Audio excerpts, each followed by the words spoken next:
सुबह सो के उठने के बाद सबसे पहला काम ब्रश करके पानी पीने का होता है। तो गर्मियों में नॉर्मल पानी मैं पीती हूँ और ठंड होती है तो गर्म पानी पीती हूँ। आराम से बैठ कर के ब्रश करके मैं पानी पीती हूँ और पानी पीने के बाद शुरू होता है कुछ कुछ काम, क्योंकि एनर्जी तब तक नहीं रहती है शरीर में। और सबसे पहले मैं वॉशिंग मशीन में पानी भर लूँगी। पानी आ चुका है, मशीन में पानी भर लूँगी क्योंकि इसमें पानी सबसे ज़्यादा लगता है। और पानी भर करके कपड़ों को भी लगा दूँगी। रात में खोले हुए कुछ कपड़े हैं हस्बैंड के, जो कि पॉकेट वगैरह चेक करके मुझे डालना है। बाद में फिर से सारे लोग नहाते जाएंगे और कपड़े और भी आते जाएंगे, तो एक एक करके मतलब कपड़े आएंगे। तो पहला काम पानी भर लूँगी, क्योंकि पानी चला जाएगा तो फिर मुश्किल हो जाएगी। तो ये काम कर लूँगी। और अब मुझे बनानी है अपनी एनर्जी ड्रिंक। और एनर्जी ड्रिंक से आप क्या सोच रहे होंगे? एनर्जी ड्रिंक मतलब मेरी चाय। जब तक मैं चाय नहीं पीती हूँ ना, तब तक जैसे कि एनर्जी आती ही नहीं है, मतलब काम करने का मन ही नहीं होता है। तो ये कुछ कुछ काम, बस पहला काम ऐसे ही मशीन में कपड़े लगाने का कर लेती हूँ। पानी भर लूँगी, कपड़े तो बाद में धीरे धीरे और भी इकट्ठे होंगे और तब मशीन चलाऊँगी। तो बना ली चाय और चाय पी लूँगी बैठ बैठ कर आराम से चाय पीती हूँ। और तब तक वही मम्मी पापा कोई कोई उठे रहते हैं, कभी हस्बैंड भी उठ जाते हैं तो उनको भी दे देती हूँ चाय, वरना आधा मग चाय लेकर मैं पी लेती हूँ। और जैसे ही धीरे से खिड़की खोली ना, क्योंकि मुझे पता था कि मेरे खिड़की के गमले में ना कबूतरी ने अंडे दे रखे हैं। और देखिए कितना प्यारा उसका छोटा सा बच्चा, और उसकी माँ देखिए सामने बैठी है। वो वहीं रहती है, अपने बच्चे के पास ही रहती है, पर जैसे ही मैंने खिड़की खोला ना, वो उड़ के वहाँ चली गई। और इसका बच्चा गमले में बैठा हुआ है, छोटा सा है, तो मैंने वीडियो बना लिया इसका ये।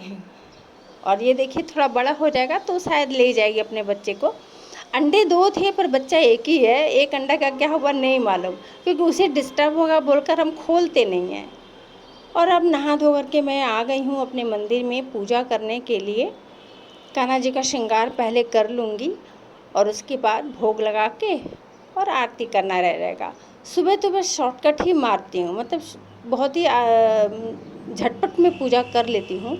बहुत ज़्यादा लंबा टाइम नहीं लगाती हूँ, क्योंकि अनेकों काम होते हैं सुबह तो।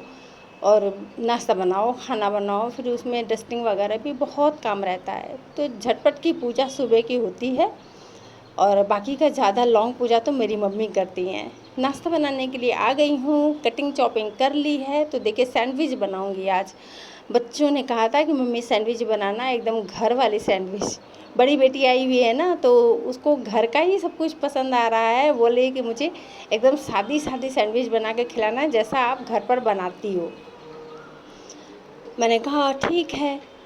वो कहती है कि बाहर तो सभी कुछ मिल जाता है, तरह तरह के सैंडविच मिल जाते हैं, पूरी पराठे मिल जाते हैं, पाव भाजी मिल जाती है मम्मी, लेकिन घर का ना वो सैंडविच, घर का वो चावल दाल, आलू की भाजी, भिंडी की भाजी, मम्मी ये सब नहीं मिलता बाहर खाने को।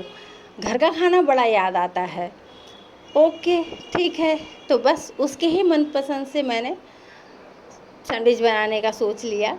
और बीन्स, कैप्सिकम, गाजर, इन सब को कटिंग चॉपिंग कर ली है। गाजर को रेत लिया है और मिक्स करके पाव भाजी मसाला डालकर, नमक हल्दी डालकर, बस और ज़्यादा कुछ मसाले नहीं डाले। उसको मैं हल्का सा गला लूँगी, मतलब फ्राई कर लूँगी।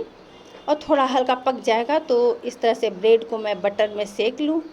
सेक करके, और जिधर सेका है उधर ही मसाले को भरूंगी और फिर से बटर लगा के और दोनों साइड सेक लूँगी। सैंडविच तैयार हो जाएगी।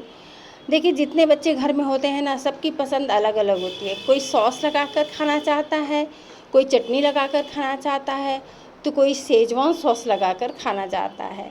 तो सबकी चॉइस अलग अलग होती है। सबकी चॉइस के हिसाब से सैंडविच बना दी है और बच्चे अपना नाश्ता कर लेंगे और मैं लंच की तैयारी में लग जाऊंगी। लंच आज बेटी की पसंद का ही बनाऊँगी, क्योंकि वो तो 4 दिन के लिए ही आई है और फिर चली जाएगी। तो 4 दिन में ही मुझे ना ऐसा लग रहा है कि बस 4 सालों की खुशियाँ दूँ उसे, कितना खिला दूँ उसके मन का, जो-जो वो चाहती है, ऐसा मन में आ रहा है।